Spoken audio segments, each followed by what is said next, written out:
Well, hello, and welcome to another edition of GHAA's Meet the Artist podcast. And I have been asked several times, several times plus several times, to maybe share some information about myself. So we're going to do a little bit different format today. I'm going to talk about myself and let you know what I have been up to. Okay, so I will tell you that art is only one part of my multifaceted personality. I play a number of instruments. The ukulele is one of them. What do we do with a drunken sailor? What do we do with a drunken sailor? What do we do with a drunken sailor? Early in the morning. Way head up she rises, way head up she rises, way head up she rises early in the morning. Okay, besides a ukulele, I also play the piano, the bells, the glockenspiel, and a number of other things. I have a squeeze box, which is called a concertina. Okay, I also host I'm seeing that my glasses are crooked here.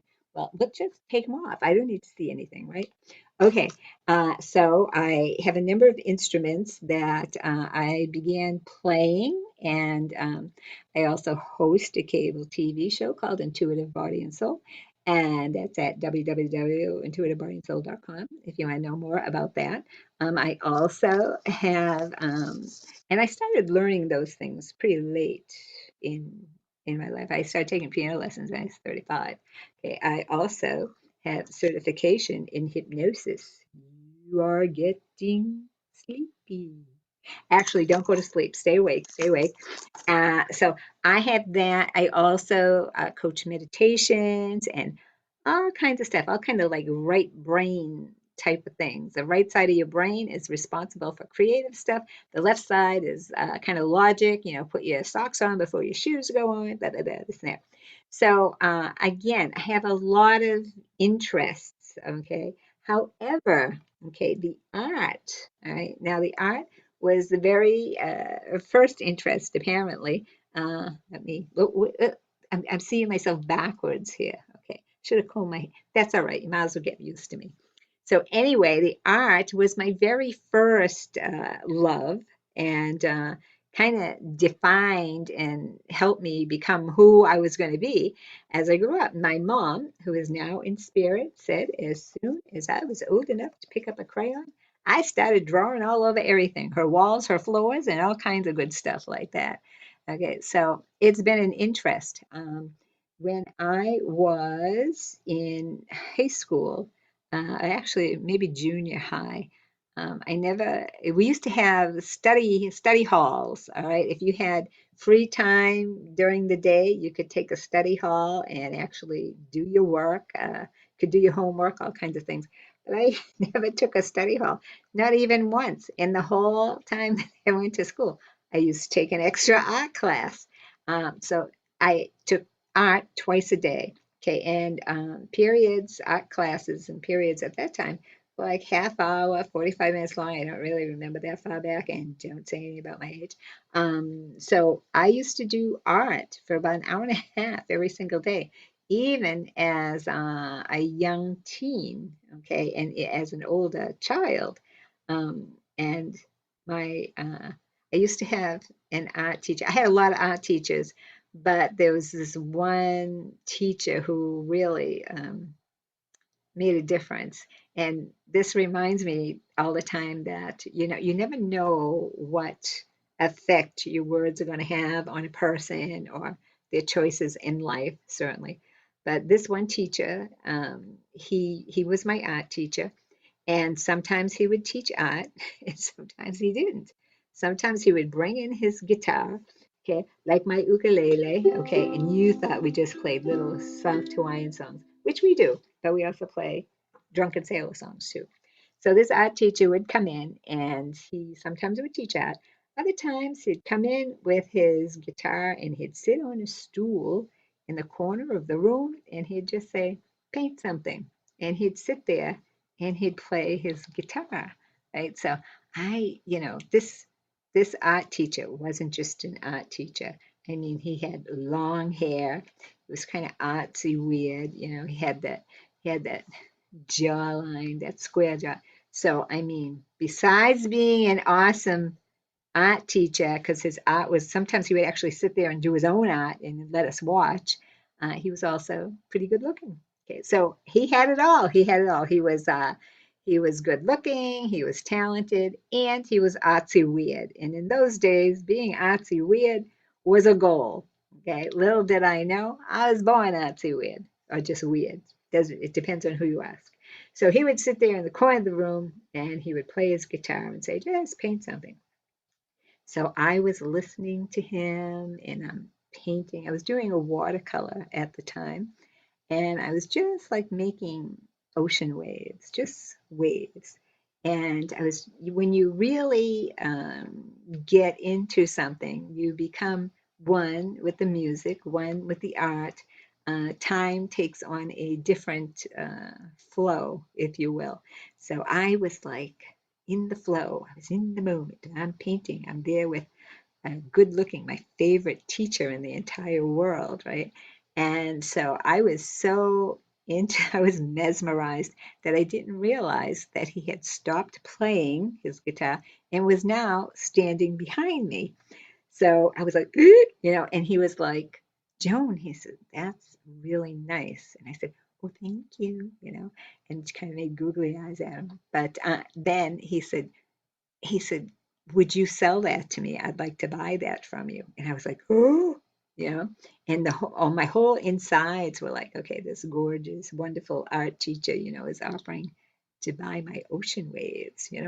So I looked at him and I said, I said, just the fact that you're willing to pay money for this, I said, means so much more to me than any money you could possibly ever give me. I said, so just take it. It's a gift. And he was like, really? You'll just give it to me?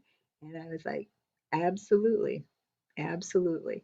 So I gave him that. But I can remember how I felt to this day, and it did make a difference to me. It made me realize that, maybe people really liked my art, so inspired me. And I did actually sell my first piece of art when I think I was like, I don't know, 13, 14. I had made a copy of like Cinderella, and I knew someone who was having a yard sale. So I mounted her on a piece, it was a drawing with pencil. And so I mounted her on a piece of cardboard and I went to the yard sale and sold her for $1. Okay. And so now at 13, 14, I became a professional artist. So I have been doing art for many, many, many years.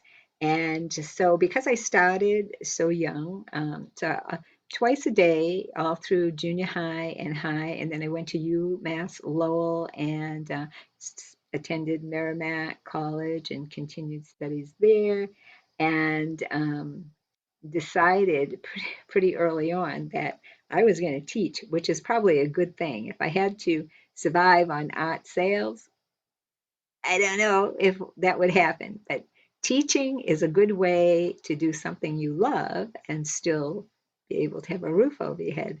So that was a really cool thing.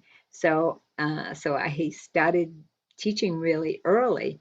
I started out early when like I said, as a baby, and then continued all through school, and then after high school, and I knew right away that I was not going to fit into any kind of conventional job, which I did have conventional. I actually had three conventional jobs for about, I had read this article that said you have to have X amount of dollars in the bank if you're going to start your own business because it takes time to get it off the ground, blah, blah. So I worked three jobs and put all my money in the bank and saved the suggested amount of money. I'm such a Virgo, and that's not always a good thing. It's a good thing if you Virgos are out there, but I had to take it back. So, so I actually started. I had three jobs, so I started getting rid of the jobs one job at a time because I was afraid to just quit and go cold turkey.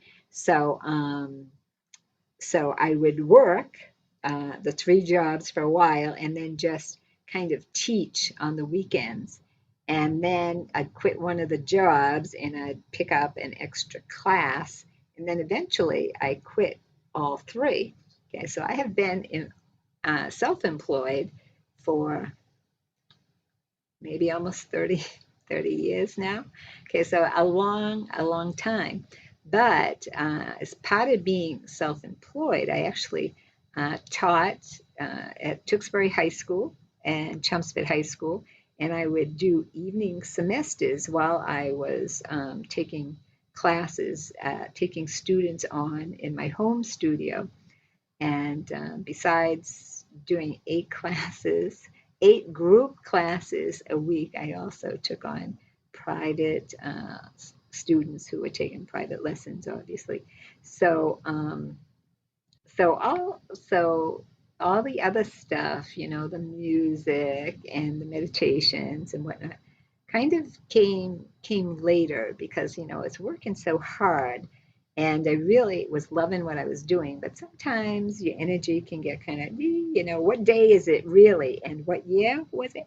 So I started meditating because I had read that every successful person meditates. Okay. And that actually is still true to this day. So if you're not meditating, meditate. And there really isn't a wrong way to do it, but that's a whole different show.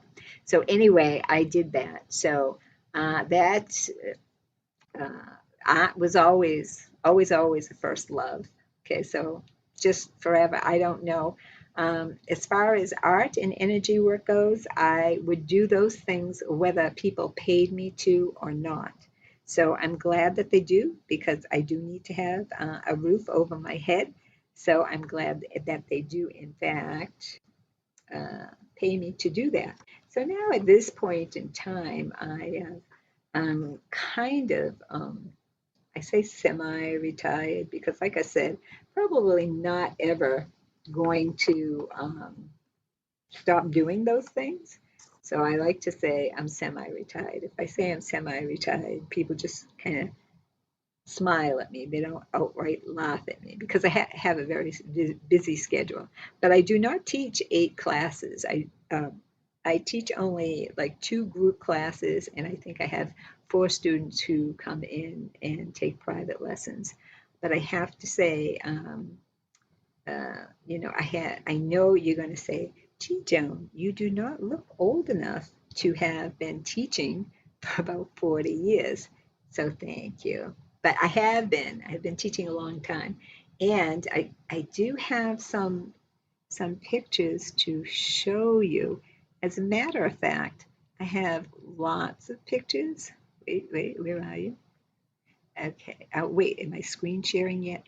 Oh, I am so sorry. Let's see. Let's go back here. Okay, so we're sharing the screen, I think. Are we? And let's see here. Let's go back here. Okay. What happened to my Zoom here? Da, da, da. Okay, I am. Okay, I am. Let's see. I am screen sharing. Now, let me see if I can pull up what I want you to see. And you'll be impressed that I am doing this without my glasses because I am impressed. Okay, so can you see this? Ah, okay, hopefully you can. All right, you are screen sharing. All right, so and these are unfortunately not in any kind of order, but this picture, okay, was basically a design piece. And and once you get a certain piece, then you can go ahead and you can enhance them with the computer. I made many cards and so on and so forth from a lot of the original works. Okay, so this is another design piece. This actually is an oil paint on rocks. One of the students said to me, "Can you teach us how to rock paint?" And I'm like, "Sure, give me some time to learn how to do that myself." Okay, ukulele became a love really, really, really fast, and one of the people who kind of heads up the group, and there are several, but she said to me, "Would you paint?" She said, "on a ukulele." She said, "and we would like to raffle it off." And I belong to the group, the Southern New Hampshire Ukulele Group. And if you've been to any of our GHAA art festivals, we play there every single year.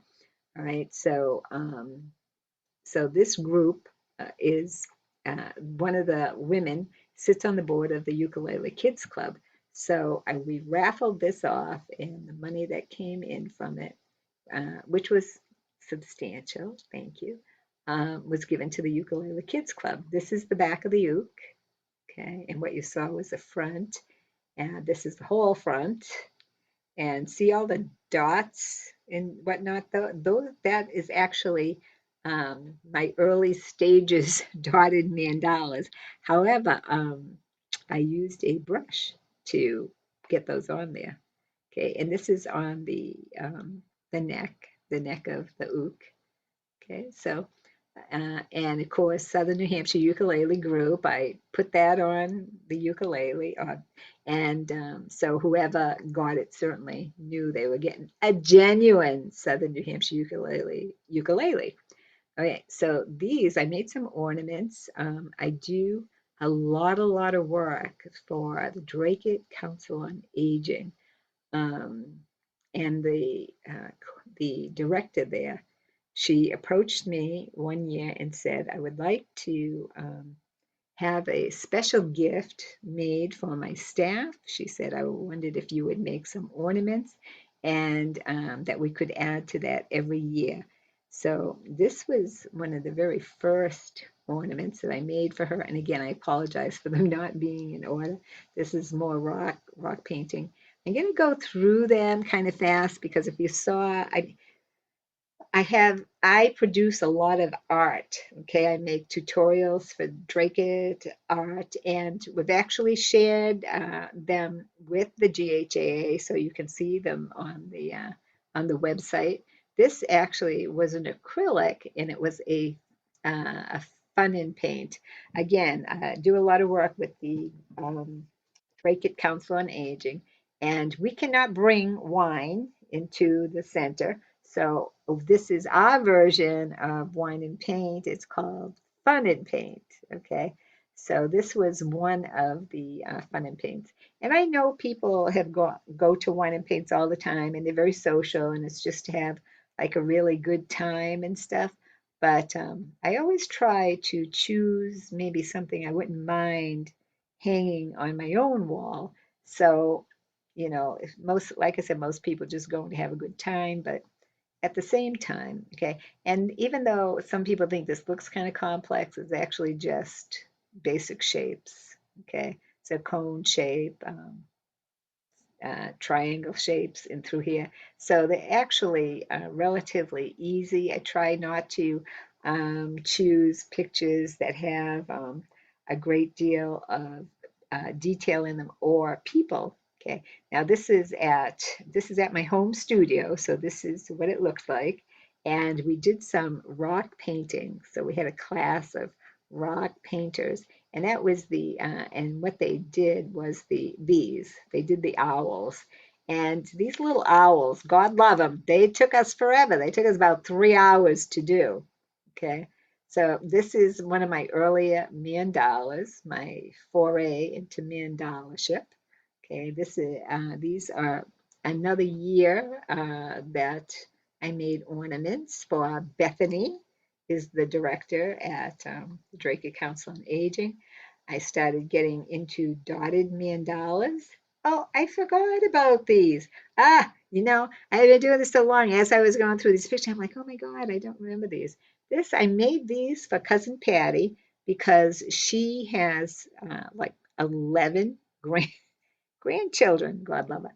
And so she wanted to have a special gift for each grandchild. So we did make one of those for each grandchild, and I don't know if I have the backs of them, but on the backs of those ornaments, it actually is their name and Love Nonna, because our family is of Italian descent. I don't have grandmas, we have nonnas. Okay, this is another ornament. Okay, some more ornaments there. This is another mandala, early mandalas. So I did some work with clay, and this particular piece has been around for a while, and I finally decided to go ahead and paint it. And I don't know if you can see, but there's a place for a hole at the top. So I went ahead and established the hole, and if you go to Buttonwood's Festival of Trees this year, you will see that it's one of the ornaments on the tree. Okay, so these are some more. I actually with the kids. The kids love working with clay, and one wanted to make something for Mother's Day, so we did a step by step. So this is the one I did. It's not the one that the child did, and I was showing them how to make clay roses. This is another fun and paint. And the reason that there's two of them is because when I do the fun and paints, obviously I record them and I load them to YouTube, and then I send them to Bethany and to Debbie Shirley at GHAA and to Ron over at Drake at TV. And they put them on TV and website and stuff. I actually did an entire tutorial. Takes me between 2.5, 3 hours, sometimes a little bit more. So they're lengthy is what I'm getting at. So I had done this one here first and realized that it never recorded. So the whole tutorial never recorded. So I knew I had to do it again, and so you will notice that between the two pictures, this one is the more vivid or the more vibrant one. And you can actually tell that I was in a stronger kind of mood than when I was in a very serene mood here. And over here, I was like, okay, let's get this done. Right? So then I actually posted these two pictures up on Facebook, and I asked people, which one do you like better? Not because I really, it's not really, I wanted to know which one they liked better, but I knew how I felt when I was doing both these pictures. And I was just wondering if the people I know, like some people have really strong personalities, some people are a little bit more mellow, blah, blah.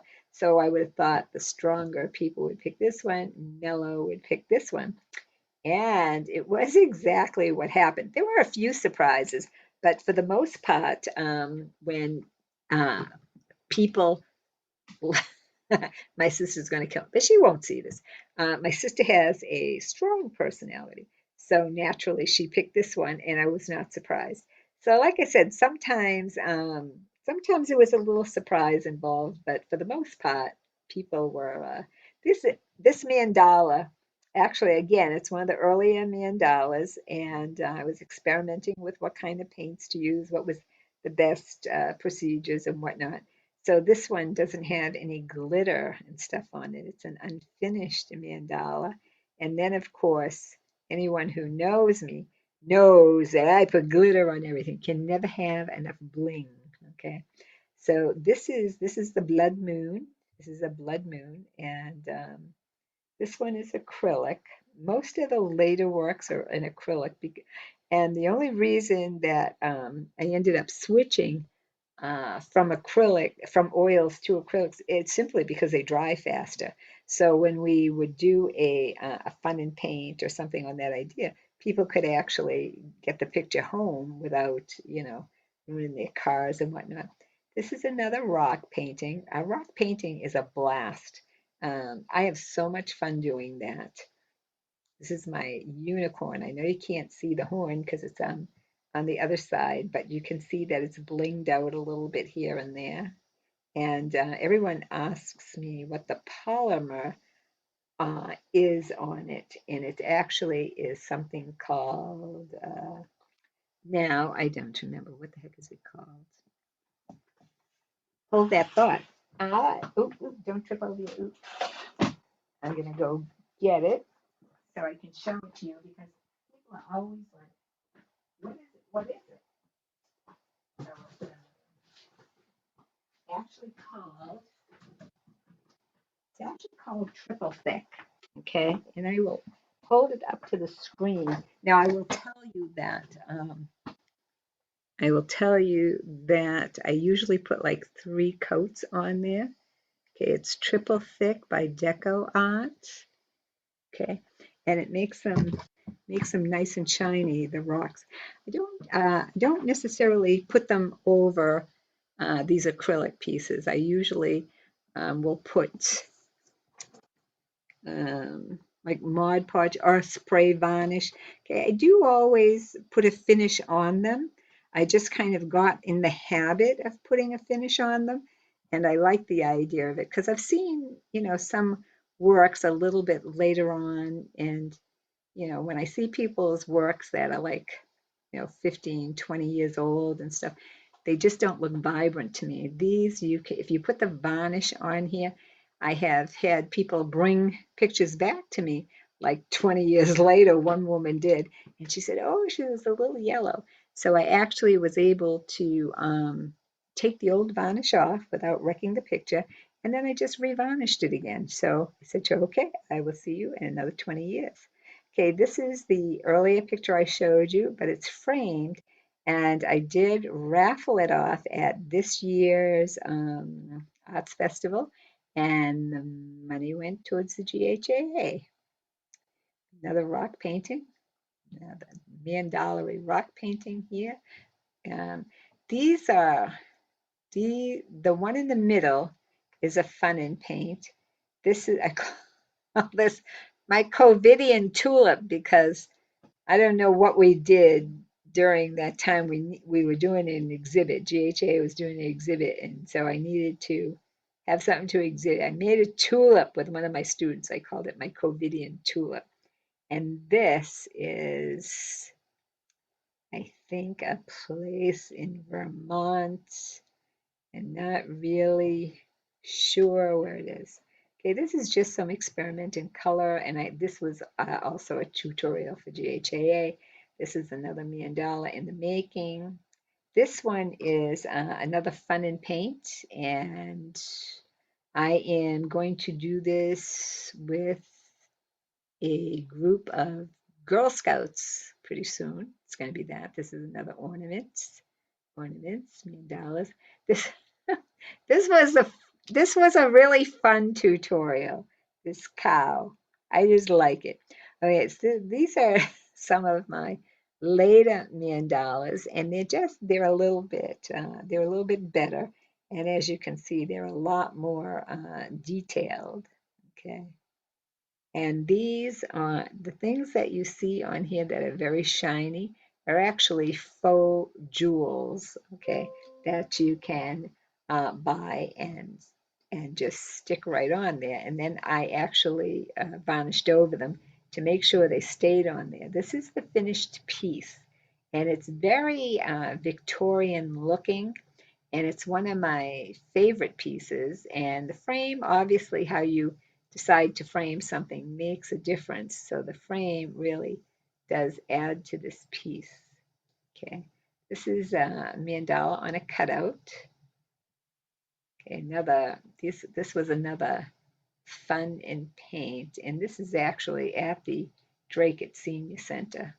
Okay, finished piece. Rock, more rocks.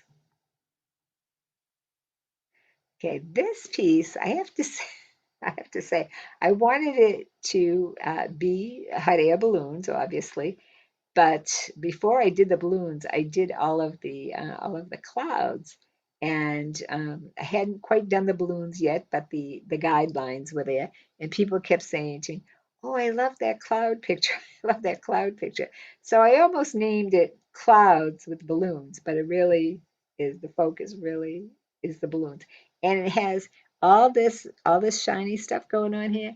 Every single one of those is blinged out with different types of glitter.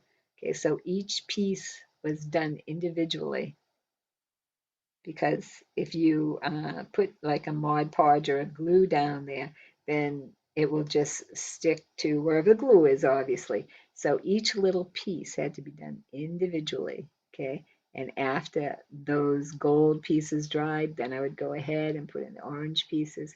So it was time consuming, but it was actually a fun piece to do. I know that some of these photos are not that great, but this is very blinged out if you saw it in real life. This is the earlier mandala that you saw, and it's framed very uniquely. Okay, so there's a frame here, there's a mat here and here, and then this is actually cemented onto the mat. And I really like the layering of that. This piece, this piece is one of my favorite old pieces, and I don't even think I signed it, did I? It's over here somewhere. Um, because I was playing around. Someone said to me, "Do you know how to do one strokes?" And I'm like, "Yeah." But when you have been painting and drawing for a long time, I think that sometimes you can kind of look at something and get an idea for, what you have to do to get there. So this is actually done by double loading the brush. Trying to think of that woman's name, but so double loading the brush. I got a big flathead brush and I loaded one side of the brush with this kind of dusty rose color and the other side with white. And then you just kind of, scallop around. And that's so this is an early piece. This gold that you see on here is actually metallic gold, right? So the piece in real life is quite stunning. Okay, this is another cutout mandala or a floral mandala. And this floral mandala, not this particular mandala, but I'll be doing another tutorial on that really soon. This is a sand dollar. Okay, I did a paint pouring on a sand dollar. And I have a girlfriend who lives in Ecuador. And every time she comes home, she comes to visit me when she visits her family. And she always brings me goodies from the sea.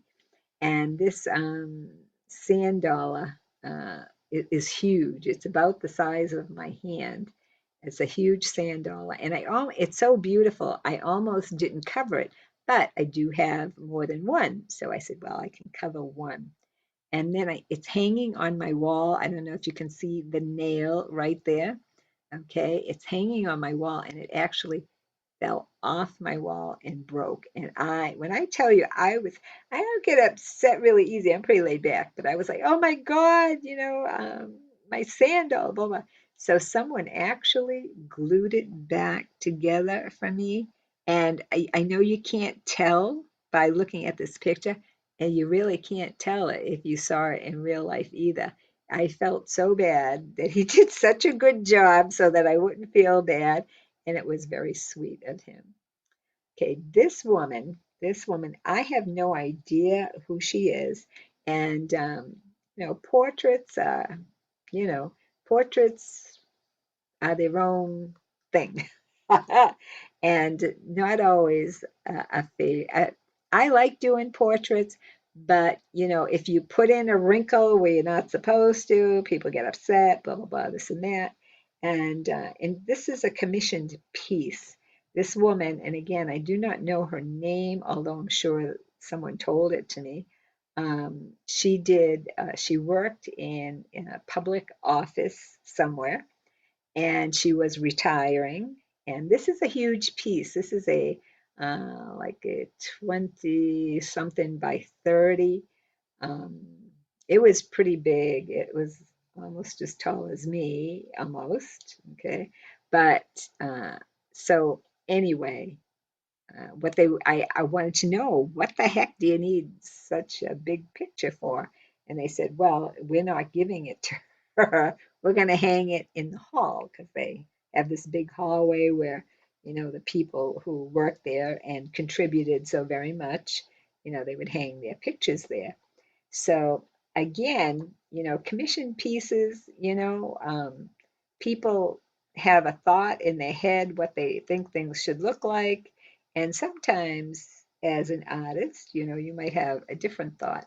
So I asked for a photograph. I said, and it must be exact. And like I said, commission thingies are not necessary. But when a woman calls you and says, your cousin said that you would do this for us and for a good price, you say, oh, yes, absolutely. Cousin Lisa said I will do it. So this woman is hanging in a hall somewhere. Ooh. Oh, this is a really cool piece. It actually looks better in person, and it is very blinged out. This is another fun and paint, fun and paint. This one is another blinged out piece. This this guy is hot off the press. He's not even finished yet, but I thought I would include him anyway. Still have to work on his hat and some of the stuff in here, but he's all dots. Okay, this is all dotted mandala type stuff. Um, this nose is all red sparkle, so he is blinged out. Does have sparkle in through here. He is very blinged out. This, believe it or not, was an oil painting on 300-pound watercolor paper. 300-pound watercolor paper is pretty sturdy. And this, for one of the ornaments that I was making for Bethany, I wanted to do a little practice piece to see, what would be involved. So this is actually done on it's actually a 5x7. And again, it is oil and it's done on Arches 300-pound watercolor paper. And I ended up framing it and actually selling it. Someone bought it. Poured paintings are an amazing amount of fun, and they're very freeing because you only have a certain amount of control here. I mean, you can choose the colors and you can learn certain techniques about moving the paint around and so on and so forth. But the frame is actually a metallic pink. And I did exhibit this, I think, at one of our GHAA meetings and stuff. This is one of my favorite mandalas. This is Mrs. Skull. You saw Mr. Skull. Okay, and she's pretty much done, but the other one is not. Okay, this is another relatively new piece that I did for Drake at TV, and it's called Ghost Pumpkins. And because this is being recorded in near Halloween, so I was looking for something pumpkiny, but I wanted something kind of cool. So these are actually ghost pumpkins. I co-videoed those. This is another poured painting. Okay, this painting has an interesting story to it. Um, my cousin has a picture very much like this, almost exactly like this, hanging at his summer home up in Maine. And my cousin's brother saw his picture and said, I want one just like that. And so, of course, my cousin comes over and says, cousin Richard wants you to do this picture. Will you do it? And I'm like, oh, yeah, okay. One cousin lives in his summer home is in Maine. The other one is in Florida. So I asked the first cousin for a picture, and so I made this one, and it's bigger than the original. The original is probably maybe about more than half, but this is a big picture. This is um, I want to say it's a 16 by 20. It might be bigger. I'm not really sure. But what ended up happening is that the brother never came for it, or a number of years went by. So this is not a really new picture. This is an older picture. And then Laurie Cravatis, who's a GHA member, said to me, Joan, she said, would you be willing to sell that picture? She said, I would like to. Her son's birthday is coming up and she wanted to give him a piece of artwork. I said, absolutely. And I put this frame on it for her because I thought it really lent itself well to the picture, and she seemed happy with that. It's another poured painting, and I like to put on, I like any kind of Victorian punk, the Victorian era is kind of punky with the steampunk glasses and whatnot. So these gears and these types of things are considered steampunk. And so they're on here along with some little sparkly things and little stars. These stars are not painted on, they're actually glued on. So multimedia, I guess, is the way to go. This is a calligraphy piece. This A, all right, is the I decided that I was going to create my own kind of calligraphy. Took calligraphy in college, italic style calligraphy, but being I'm very flowery, I guess, girly, according to my brother. And so, when I started making these letter designs, they have a lot of flowers and whatnot, as, right as part of the letters. And so the originals, and I still haven't finished the whole alphabet yet, but the originals are actually stored on the computer so that I can merge them with other pictures. So this angel behind here is actually another Jones Art Gallery piece, and I use a computer program to merge the two layers together. All right, so, and actually three layers because there's writing on top of it as well. Okay, so this is another picture that I made for a gay couple. So there's two women here kind of looking at each other, and it says, "And the day came when the risk to remain tight in a bud was more painful than the risk it took to blossom." Okay, and it's written by Anise. Okay, so we gave credit to the author here, and and this is one of my favorite, and that was one of my favorite. This is this is an angel fly, and she was made to actually be. She's part of a logo. Okay, these are more letter designs. That's a B. I did a series of patriotic stuff during the 9/11. We had 9/11 showing. This is a piece of meditation art. This is looking for your higher self. Okay, so this image here with all the energy around it is the higher self. And over in this corner, in a very subliminal, very uh, impressionistic, there's a person here with the hand outstretched to the higher self. Now, this is one of my favorite pieces. Meditation pieces are, again, I'm very interested in meditation, hypnosis. So sometimes I have people come in and we do a meditation right here in our class, and then after the short meditation, we go ahead and paint. Okay, and sometimes we paint chakras, which is the energy, the 7 energy centers in your body, or the aura, which is the energy around your body. But I actually ended up painting this and liked it so much that it actually became the logo for the intuitive body and soul. And it was on all kinds of cards and letterheads and whatnot. And I'll show you some more later. This is a rose done in colored pencil many moons ago. This is watercolor and ink. Okay, so without any guidelines, all of the watercolor was put on, and then the ink work was done afterwards and actually helped form some of the shapes. Oh, this is a really old oil painting. Uh, Colored pencils, and I actually did a lot of experimentation. This is actually a study piece. I did a book cover for a book called something Colors of Malent. Two authors came and asked me to do a book cover for them. So these are the study pieces. This, believe it or not, is a pencil drawing. Okay, pencil drawing, colored pencils, Prismacolor, and um, I use Turpenoid to blend the pencils here. And the reason I do that is the artist grade pencils usually have a little bit of oil in them to make them nice and creamy smooth.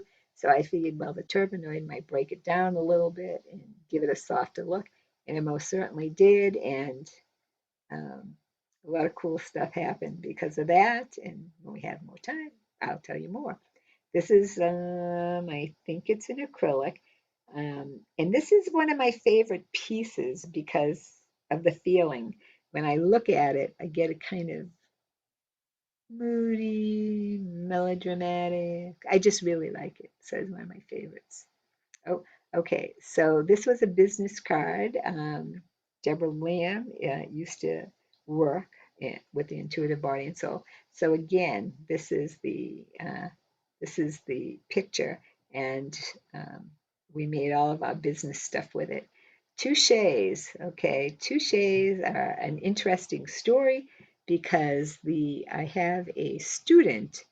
She's absolutely brilliant. She was then, she still is now. Started taking lessons when she was 7 years old, and um, and now she's out of college. She took art as a secondary rather than a major, which I think she should have taken the art. But when she was going for her AP, she needed to come up with her own, I guess, method of art. So she chose a scratch board. Scratch boards, what you used to draw it with crayons, and then you'd ink over it and then use something to scratch back and see the color underneath. So these touches are actually um, oil crayons underneath with acrylic paint, and then ceramic tools are used to scratch back the colors. However, they were very, she was using just shapes rather than actual subject matter. Um, and they scratched very easily. It took us a while to find a sealer that would make them more durable and whatnot. Um, Someone asked if she was going to uh, copyright the procedure because it was so unique. And we didn't know, art can't be copyrighted. Art's for everyone. And then the person who asked actually tried to copyright it because it was so different. So I was like, well, that would be very inappropriate of you. And we have already started proceedings to do so ourselves, which was not true, but I did start it that day. I said to the student, I said, look, I said, we need to, protect this somehow. I said, talk with your mother and father. I said, and see if we can protect this somehow for you. And she was, she's just a teenager. She didn't have a lot of money. And I think, I'm not sure the parents, maybe they do know, but for one reason or another, um, Joan's Art Gallery ended up funding the project. So there's a lot of paperwork involved, and she is given total credit for coming up with the idea, and we did work together for a long time, over a year, to make it more, stronger, able to be manipulated a little bit more. And also, we started using subject matter. So it took a long time. Hindsight being what it is, I should have gotten a lawyer because I filed all the paperwork myself and I kept getting it back saying this wasn't right. Every time you filed, it was another $100 to file something. So between, just the frustration, and you end up, spending as much money as you would anyway. To make a long story short, it actually is trademarked. It's a trademark of Joan's Art Gallery. Um, and I will show you some more because we did a whole show of touches. And I mean, I started teaching it in my own classes. This is another oil. This is a watercolor that I made for my sister. This is called A Dance of Light. She's another meditation piece. This is um, this is another touche, and I tried it with different. Usually black is the base color, and we do that because it really helps the colors underneath to pop through. But I wanted to try a bunch of different colors. So this actually needed about, I don't know, I want to say like 6 coats of paint on there to actually cover. It was difficult. Okay, these are, I don't know if you can't see them that good. These are one of my favorite pieces. I don't know if I can make it grow. I can. Ta-da! I called these copper flowers because these are painted with metallic copper. And you can see that one picture leads right into the other. So these are meant to be sold as a set, and they were. Okay, let's see okay, let's go back down, I guess. So where is my little, mm,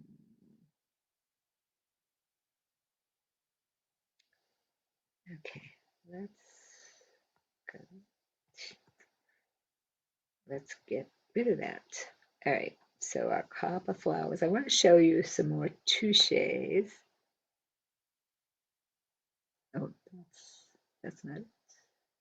And again, I do apologize for them not being in order. Okay, so there's a lot of, you saw all this good stuff. Oh, these are my cream flowers. I absolutely love that. That was a fun piece to do. Oil. Oh, some more portraiture. I used to have a roommate, Deb, and her son Travis. This was acrylics. This was Barbara Gatchell's Nate's granddaughter. They had taken a picture of her, and she was just, actually, I must have been there because I said to her, go stand in the flowers. Let me take a picture of you. And then I did this, and of course we did give it to Ed. This is a watercolor and ink, watercolor. This is more patriotic art. Okay, this is a touche that I did in 2010, obviously. I exhibited this at Aresia in Boston. Okay, and Aresia is a well-attended sci-fi conference.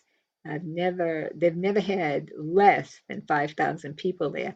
And as part of that weekend-long conference, they have a weekend-long art show, which I have been going to for almost 20 years now, and I volunteer at my time as well.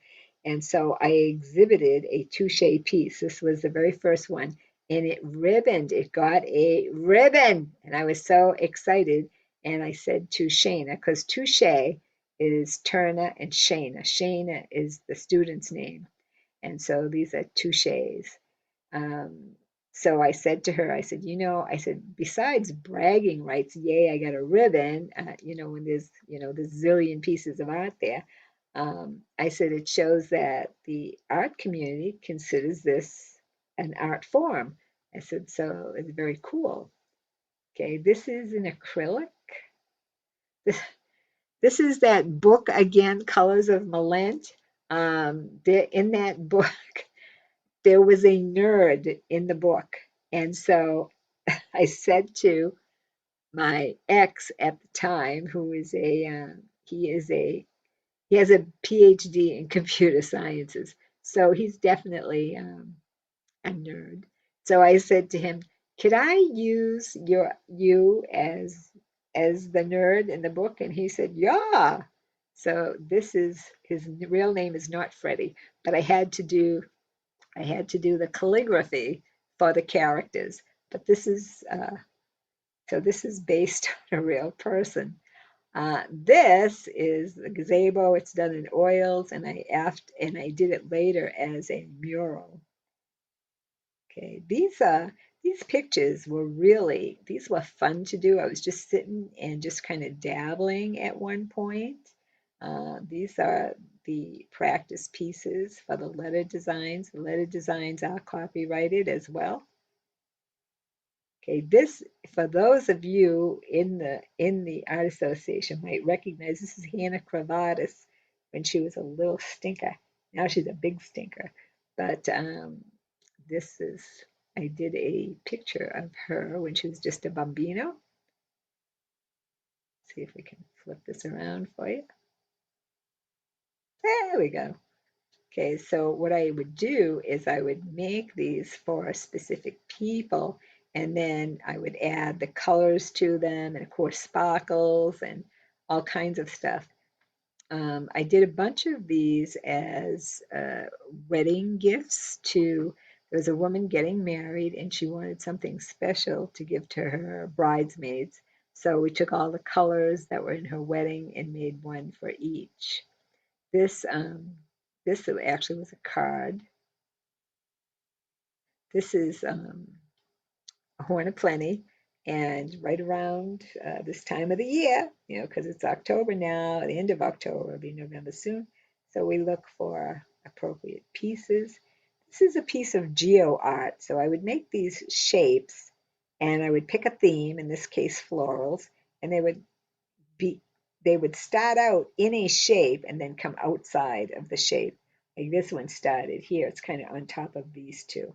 And I called them Geo Art, and there's a funny kind of story because I made some brochures, catalog covers for Tewksbury High School, Chelmsford High School, and I called them Geo Art, and on the front of it, it said Geo Art by one of our teachers here at the center, Joan Turner, blah blah blah. And I cracked up laughing when I saw it, and she's like, "Why are you laughing?" And I said, "Well, I said Geo Art is kind of a Joan word. I have a PhD. I cannot have a Joan word." I said, "Don't worry about it. It's a real word now. See, it's in print. It's a real word."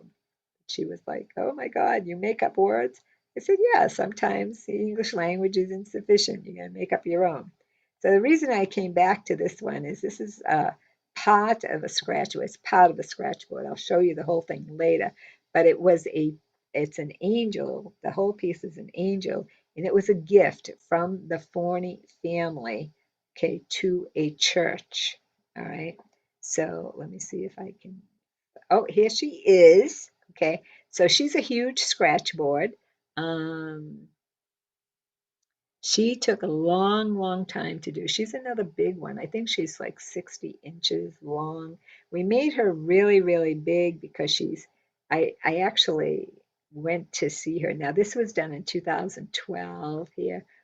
I actually went to the church to see if it was still hanging, and it actually is. This is 2021, and it is still hanging there in the altar area of a church in Billerica, and I'm not sure of the name. I just know where it is. Okay, so this was a cool piece. This was a fun piece to do. I really totally enjoyed it. This one I almost forgot that I even did. That one is in oil. It's extremely cool.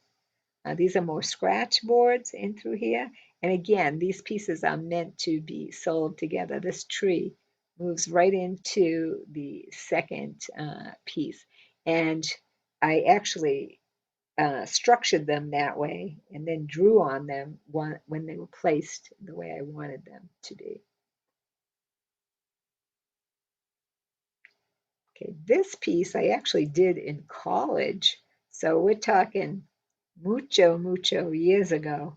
Um, the name of this is called Lady in the Garden. And when I was in class, it was a watercolor class, we had to pick an American artist and duplicate one of their works. So this was, uh, the name will come to me, American artist. He was a watercolorist, and I emulated his work for the class. I got a very decent mark and sold the picture. This, I had a student who liked to do all like Indian Southwest type things. She was a private student, so we did step by step. This was one of the things she wanted to do. This is my work, but her subject matter. Before Intuitive Body and Soul, there was Intuitive Inclinations. Okay, so this is actually colored pencil, and this is ink, and this is the type of calligraphy I took in college. This is called Italic style calligraphy. This is a very recent picture. It is a DCOA, Drake Council on Aging tutorial, and it's called Irina's Poppies. And I made it specifically for my girlfriend Irina, who got married on Memorial Day and had poppies in her wedding. And she's a good friend. And she's also a sponsor of the GHAA and does our taxes for us. I do the bookkeeping, and then I hand all the files over to Irina. Say, Irina, and she files our 990s for us every year and does not charge us anything. She's an amazing friend and sponsor to not only me but the GHAA. This is pencil. Uh, I started to tell you earlier that we began to use this logo in a lot of our work. And this this has a funny story. This is a really, now the student, oh my gosh, she was only 7 years old. How old is she now? She's almost 30. So this picture is about almost 30 years old, and it's not a really good picture, but I had a 7 year old student, and every time she would see this picture, she would get totally upset because there was a breast showing. And she thought, this is awful, Miss Joan. And I said to her, you know what? I said, I am never going to sell this picture. And someday when you get married, it's going to be your wedding present. And now that she's an adult and has a significant other, I wanted to exhibit it at one point. And she said, "You can exhibit it, but don't be selling my wedding present." I said, "Ooh, she remembers." So that's Kira's wedding present. Okay, this is one of the studies for the colors of Malent, the book. Where are you, book? Colors of Malent. Where are you? It's here somewhere, my love. But I think I have a picture. I think I have a picture of it to show you anyway. But this was the calligraphy for it, and of course the sword is the T. Okay, see. So before the T was put on, the ink work was done. Oh, this is another Geo Art picture. Um, this time the sea certainly. So we have the dolphins coming out of this shape, and of course the lighthouses and the big. I actually exhibited this one at one of the big shows in Boston, and it was one picture that actually sold for a lot of money. At least it was a lot of money for me because this woman bought it for her son who collects dolphin pictures. So so that was a really good sale. Tarot cards, scratch boards. This picture, oh my gosh, this is my first coat of arms. It's done in oils, and Maz is the family name at the bottom here. Okay, is their family name. And they commissioned me to do this piece. And I was, how old was I? I think I was like 20 or something. And so I think I asked, whatever I asked them for money wise, they actually gave me double because I said I did not ask enough. This is Kira. Okay. She is one of the characters in the book. After I used my ex as the nerd, there were a couple more characters in the book. And I said, gee, it would be really cool to use people I know. So this is Kira, the one that is going to get that fairy picture as a wedding present. That's Kira. Okay, this is one of my first mandalas, and it was actually done in pencil. This is a menorah, and this is done in pencil as well. This is done in pencil, oils, but really old watercolors. Oh, this is a calligraphy piece that I made for my niece when she was very young. Okay, so this is her name, Serena, Serina. And so I made this up. S was special, unique, devoted to life. Every day seems to be a new adventure. Regal and proud, she holds her head up high, which she does. Intuitively, she shares her love. Naturally, innocently, she views her world, admiring beauty and truth. She sees through better eyes. Okay, so I made that for my niece when she was just a little tyke. Okay, and obviously the calligraphy was, very flowery and fun to do. And still to this day, one of my favorite pieces. Oh, this is that angel, and we played around on the computer a little bit and got some really interesting looks. This is this is an actual person as well. And she is a very beautiful, beautiful young lady. And the I wanted to get her skin tone. Her skin tone was so beautiful. I really focused on getting that skin tone just right. And that's also one of my favorite pieces. This is a humongous picture that I just made up out of my head. Someone had just bought a place on the Cape and wanted something to hang on his wall over his sofa. And I said, absolutely. So that was a commissioned piece as well. This is one of the kids' piece. This is done in pencil. Okay, this is done in oils. Oils. This ended up being the cover to the book, and then of course it says Colors of Lent, like right around here somewhere. Okay, these are mini masterpieces. They're only about 2 inches big, okay, and they're in these little plastic frames. But these are like total fun, fun things. Okay, this one is not a mini masterpiece. Design piece. Oh, my purple rose. I love my purple rose. Oh, this is a this is a mural that I was commissioned to do for a child's room.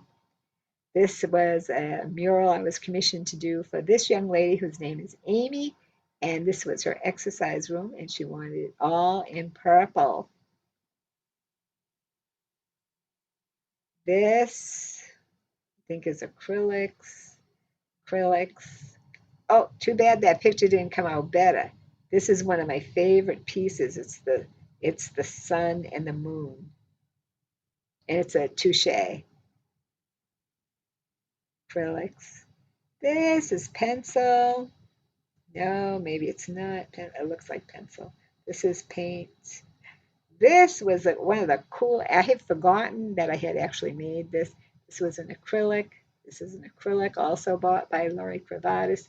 Purple pumpkins that no one likes except me, but I absolutely love this piece.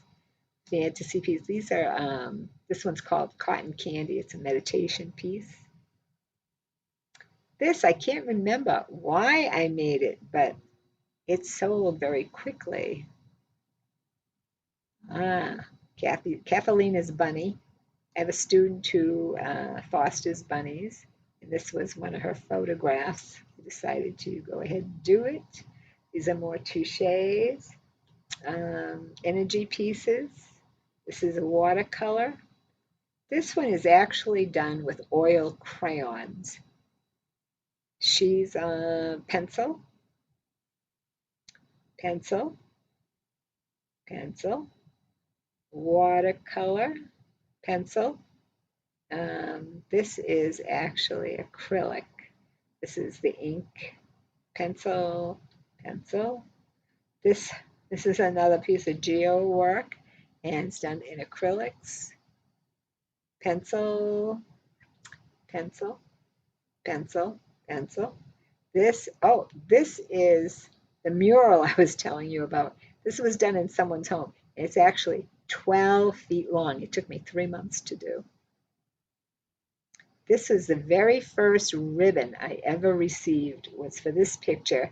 And when I was working outside the home and still doing artwork, I was a member of the Chelmsford Art Society.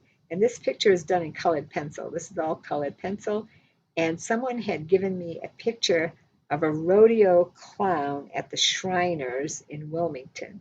And one of the clowns there, but he did not have all those balloons. I added the balloons. Um, but I entered it into an exhibit, and it was the very first time I had ever received a ribbon. To say I was ecstatic is not even enough. This actually looks better in person, in real life. It's all pink. It's a lighthouse here, and it is the lighthouse from the perspective of the rose. Okay, weird, I know. It's okay. Um, but that one was a gift, and this is more meditation art. This is very cool. Oh, in the colors of Malent, they had monsters. So I had to develop monsters. And the description for this monster was that it had a lot of nostrils and was very mean. Okay, so all these going up here are actually nostrils. So, my brother tells me I'm flower. He's like, can you even draw monsters? I said, of course I could draw monsters. This was an oil and is one of my favorite pieces that was done in '08. Oh, here we go. Colors of Malent. This is a copy of the book. Touche Roses. Um, this Touche, nope, that's not the one. Okay, so that's another Touche piece. I have one called Drum Roll, which is really pretty. This one was done in watercolors. This is done in pencil and actually is Hannah Cravatis's dog. She actually passed away. The dog passed away, but she was always such a loving pet. And I mean, I've known Hannah and her family forever, and Hannah would come over, and the dog would come too, and we'd make meatballs and give meatballs and pasta to the dog, and she'd end up throwing up all over everything. This is this is done in colored pencil, and the title of this piece is Shrooms, and that was before I actually knew what shrooms were. And if you don't know, ask a young person; they'll tell you. This I did in high school. Oh, this is another touche. I forget what it was for, but that was a cool piece. This is a monster. This is another monster who had many eyes. He had eyes all over his head. Okay, this was a cool touche. This was fun to do. This this is called perspective for obvious reasons.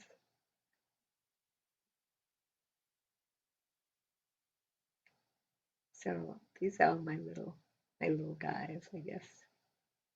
These are all fun to do. Oh, these are some more rocks. The tattooed lady. This is actually Shayna. She was Alara in the book, but this is the one that actually came up with the touche concept. This was a fun and paint, which took forever to do. This is pencil and ink.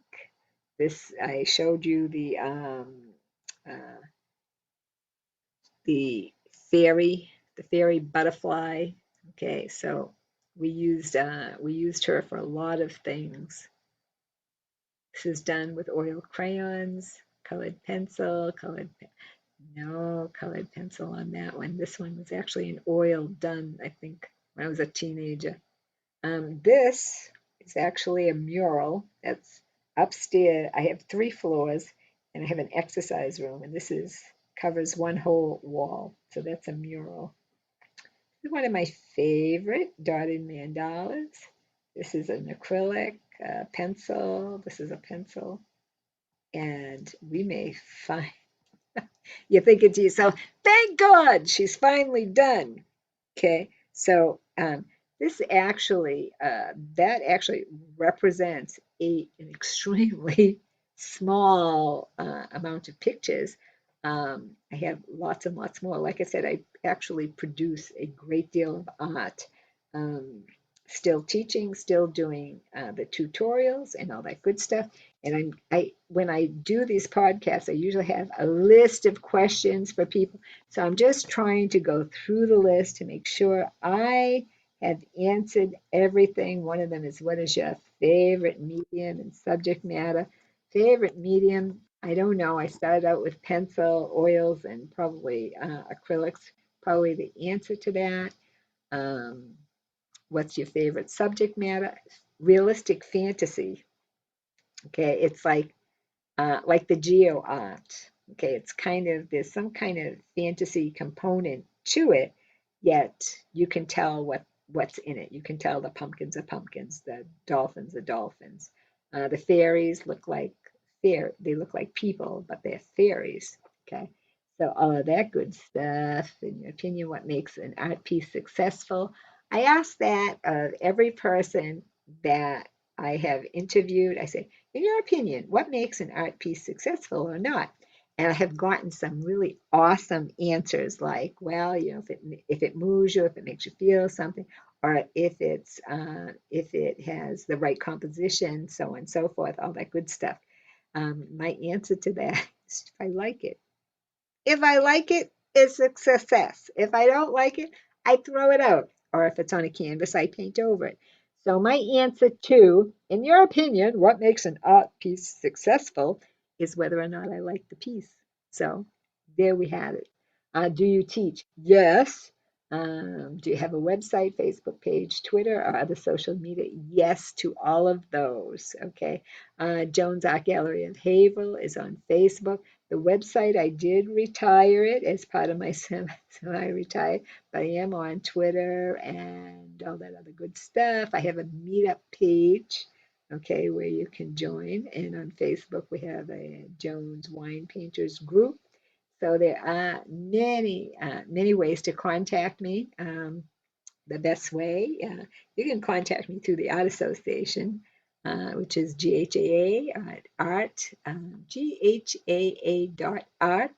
You can get a hold of me through Jonissa, GHAA at gmail.com, which is JOAN as in Nancy, I, S as in Steve, and A, GHAA at gmail.com. I also have a Jonissa at Comcast, JOANISA at Comcast.net. You can always just call me, 978-807-7608. Okay, cell number. If I do not answer you, leave me a date and time when it's good to get back to you. Like just I don't get to answer the phone very often, so absolutely leave me a message and tell me when it's good to get a hold of you. Okay, is your artwork for sale? Yes. Okay, it's for sale. And typically, if the originals are a little pricey for you, I can make prints. And some of the artwork has been sold, but if I have a good picture of it, I can make you a copy. What type of payments? Venmo, cash, PayPal, Zelle, check, or other?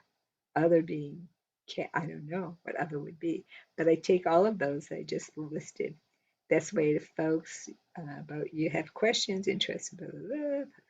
Okay, I think I answered all my own questions. And if I haven't, call me, email me, and absolutely, if you are not part of the GHAA, you absolutely should be. What the heck's the matter? Join, join. My sister doesn't do art, but she does. She has a membership anyway because she's supporting the arts and she likes the newsletters so that she knows what's going on. She knows what we're up to. Okay. So I want to say thank you to the GHAA for all of the awesome opportunities that it provides for all of its I'm looking for little buttons here, for all of its members.